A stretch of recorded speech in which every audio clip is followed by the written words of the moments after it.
Welcome. If you're looking for support, head over to faithfullygrowing.com to learn more about the Faithfully Growing community. As a member, you'll get access to weekly drop-in Zoom sessions, one for everyone and one for IFS practitioners, plus a weekly email with new resources and prompts to assist you in your IFS parts work. You'll also have access to a library full of tutorials and tools for your parts work journey. This isn't just a podcast to me. I really see it as a family of people committed to healing and supporting one another. Whether you're here for your own journey or simply giving back to help others, you're what makes this all possible.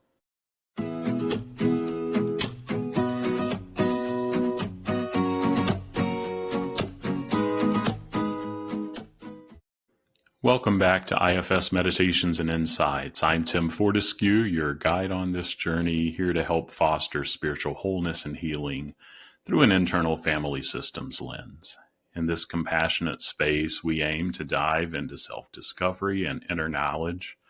I truly believe that when we accept all parts of ourselves, we're able to experience divine love and live more fully. I'm thankful to be part of your path to inner peace and sacred connection. So settle in, open up your heart and mind, and let's begin another episode.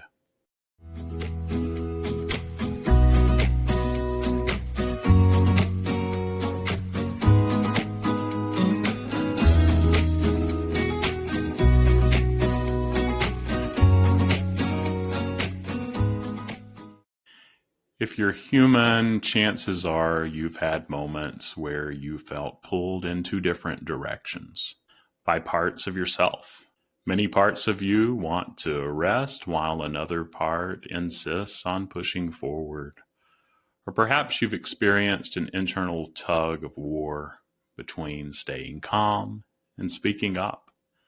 These inner conflicts can feel frustrated, even paralyzing. But today I want to offer you a different lens.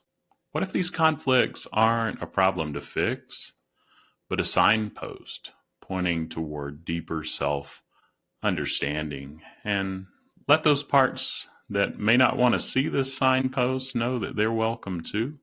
They're not alone, but they're seen.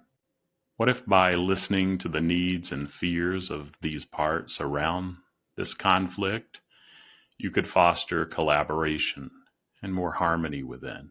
In this episode, we're going to explore how to identify inner conflicts, understand their roots, and mediate between parts with a little more compassion.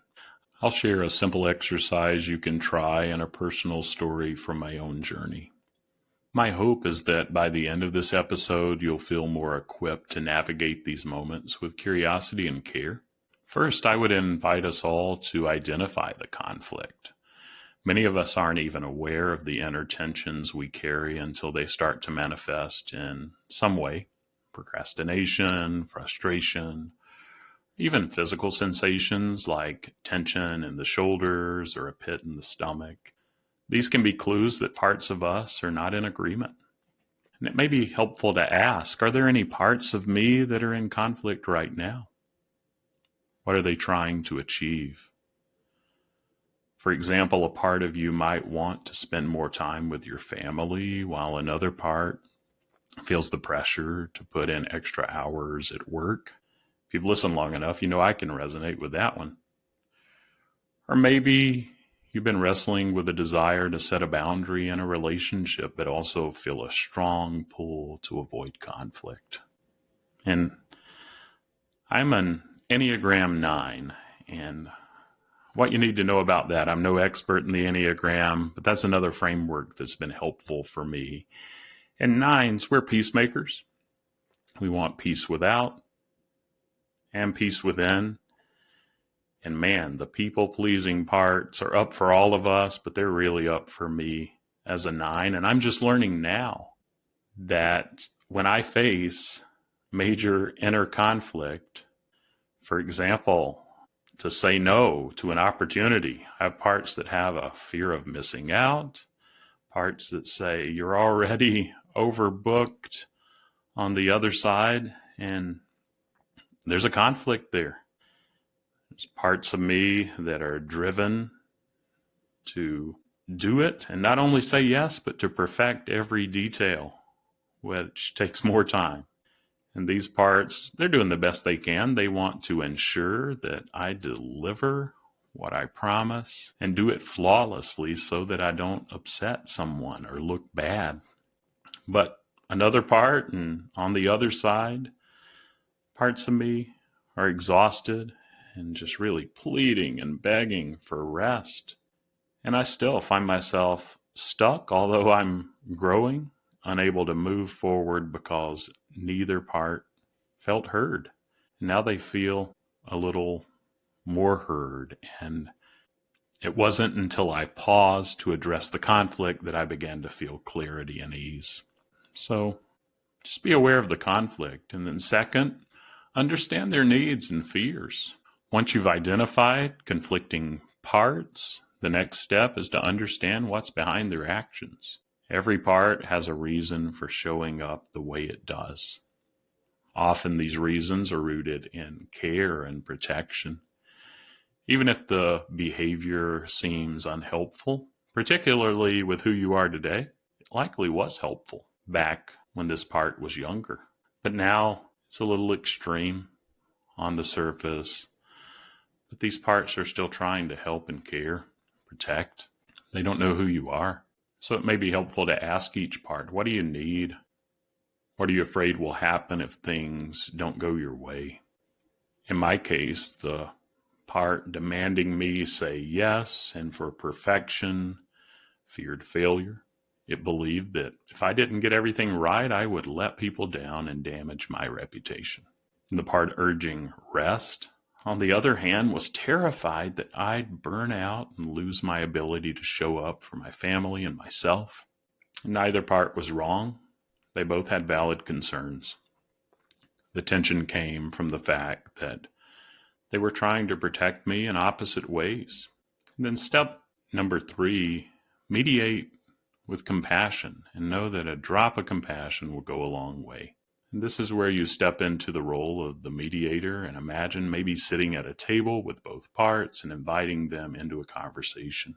In my struggling to say no and fear of missing out situation, I acknowledged each part's concerns. And I said to the perfectionist part, I see how much you care about making me look good and successful, and I appreciate your dedication. Then to the part seeking rest, I said, I hear how exhausted you are and how much you need me to slow down. Thank you for looking out for my well-being. And once both parts felt seen and valued, I was able to negotiate. I assured the perfectionist part that I'd allocate time to focus on key areas of where I needed to say yes, and I would do that well. And I promised the part seeking rest that I'd take breaks and stick to a reasonable work schedule. And here's the result that I'm finding, and I continuously do this over and over again. I want to encourage you to begin again and again and again too. But what I've found and what I'm finding is that a sense of balance, more balance, has occurred, and that allows me to move forward with both confidence and self-care. I'll share one more story with you. When I branched out several years ago to start Faithfully Growing, I was faced with a difficult decision, whether to branch out into much of what was unknown and to start this new coaching practice or not. And there was a part that was excited. It saw this as a chance to make a meaningful impact, grow my skills. Another part, resistant, worried about the time, commitment, and toll it would take on my family. And at first, these parts were so loud that I felt overwhelmed. And when I sat down and gave each part space to share, their motivations became clear. The ambitious part wanted me to step into my potential and contribute to something bigger than myself. The cautious part, on the other hand, was fiercely protective of my family time.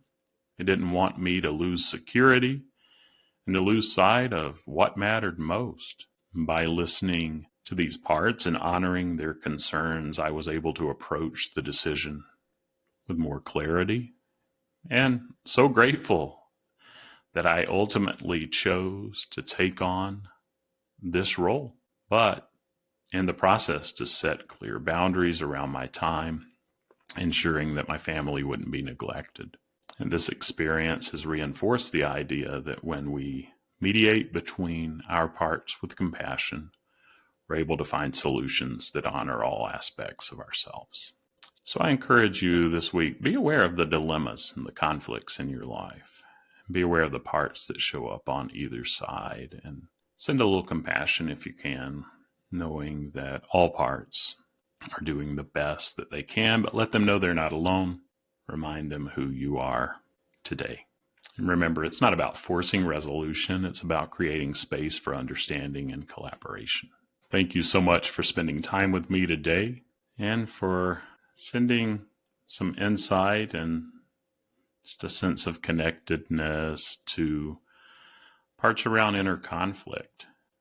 And it can feel like a struggle, but also an invitation to grow in self-awareness and compassion. And by taking this time to listen to your parts and to check in with care, we're all transforming ourselves and enter tension into a deeper sense of harmony and connection.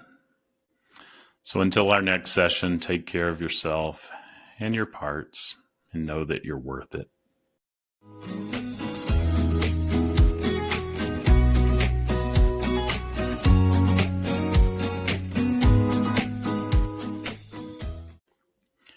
That wraps up another episode of IFS Meditations and Insights. If you found it helpful, please follow or subscribe and share it with others. Leave a positive review to help more people find the podcast, or just click that 5th star on your app to give another review there. For more IFS Meditations and Insights, visit blog.faithfullygrowing.com. I'd love to hear your thoughts on the podcast. For more meditations and insights, visit blog.faithfullygrowing.com. I'd love to hear your thoughts on the podcast. Feel free to send me an email to tim@faithfullygrowing.com. Thank you for being part of this community, and remember to be compassionate with yourself and others. I look forward to our next session together. Until then, take care, stay curious, and embrace all parts on your journey.